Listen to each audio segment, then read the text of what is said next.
Welcome back to the channel, everyone. I'm Chase with Chasing the Experience. In one of my last videos, I covered the medic bag that I always keep in my vehicle whenever overlanding, running trails, or camping. In this video, I'm going to cover my ouch pouch. This little IFAK is something that I always carry with me whenever I'm out hiking or just out and about in general where I'm carrying a bag. If I think that we're going to be out somewhere where I might need it, it comes along. I'm going to go over everything that came in the IFAK when I purchased it, and I'm going to go over a couple of different things that you might need to be aware of when purchasing your own IFAK or any other sort of medical supplies. Let's get into it. All right, as I've got my little platform here on the bed of my truck, you will see that the ouch pouch came from Tactician Armament. Like I said, I think I did order this off Amazon. All right, let's open it up.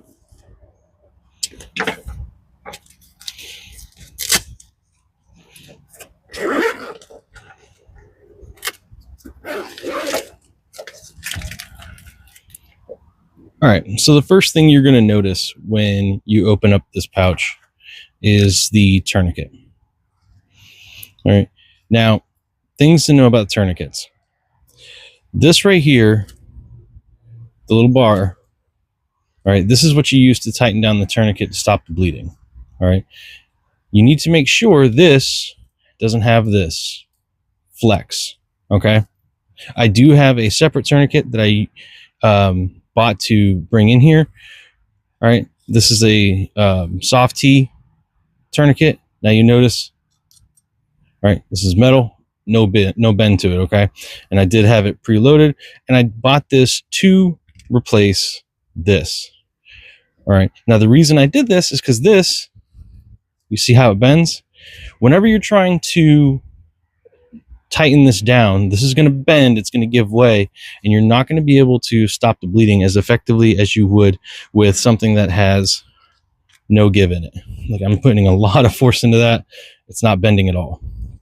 All right, so make sure whenever you're purchasing something, you check the equipment you're getting, and if it's something that's lacking, replace it immediately. All right, next thing you're going to see, medical tape. Pretty standard. You'll see the trauma shears,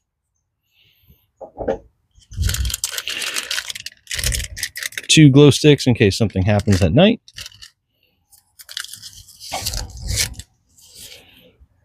got sterile lubrication jelly for the nasopharyngeal airway.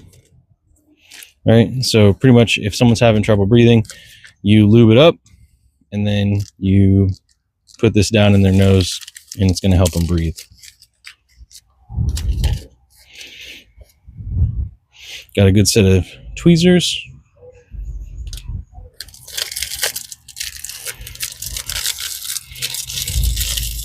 Got elastic bandages. Got a few of these.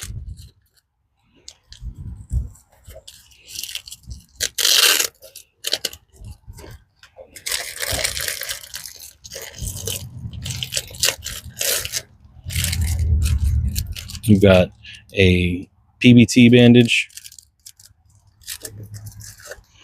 I got 2 chest seals so that you don't get a tension pneumothorax. Here you've got a standard gauze, nothing crazy.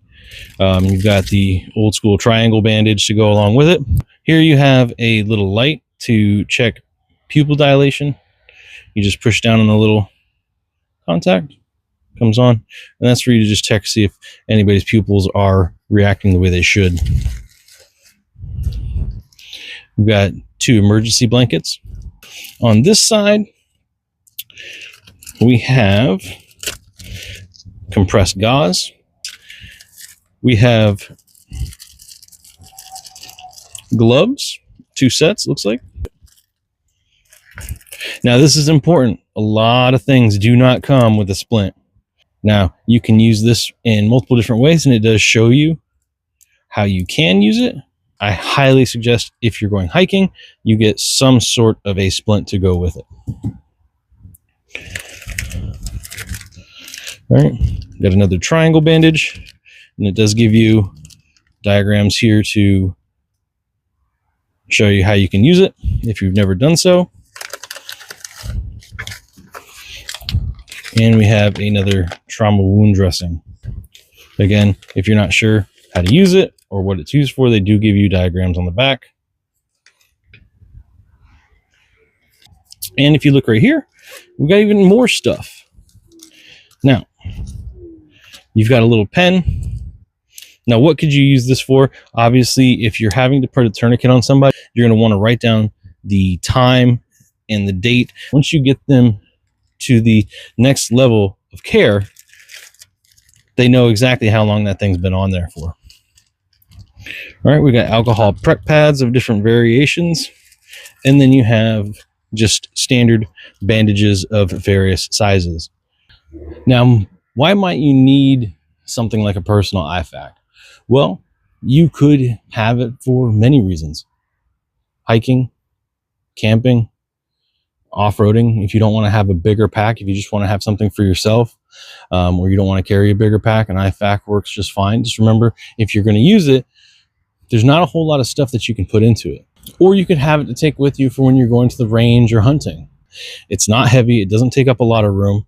And I know for hikers, you know, ounces equal pounds, pounds equals pain. I get it. But you want to have something while you're out and about. Now, like I said in my previous video about the medic bag, we've used that thing more times than I can really account. From small cuts, scraped knees, splinters, burns, you name it, we've probably come across it. We haven't had any really traumatic injuries, thank God, and I hope to keep it that way. But if something ever does arise, I have multiple things that I can use in order to keep someone alive, to get them to the next higher level of care. And that's really what these products are designed for. Now, like I showed you with the tourniquet that came with, something to be mindful of is that when I start twisting the rod that's connected to the tourniquet to tighten down to really cut off that blood flow, all right, an issue is going to come up where I might not be able to get it as tight as I need it to. If you've never applied a tourniquet, try it. You want to know what your equipment is going to do when you use it, which is why I replaced that one with the soft T. I saw how it flexed and bent just with me applying a little bit of pressure. The soft T that I put in there doesn't do that. So make sure whenever you purchase these items, once you get them, go through them, see what's in there, make sure that what you've got is going to do what you need it to. Because if you don't look at the gear, if you just take what the description says on face value when you purchased it and you don't actually open it up and you don't look at it, when you need it the most, it's going to let you down, especially if you have no idea what's really in the bag or where it's at.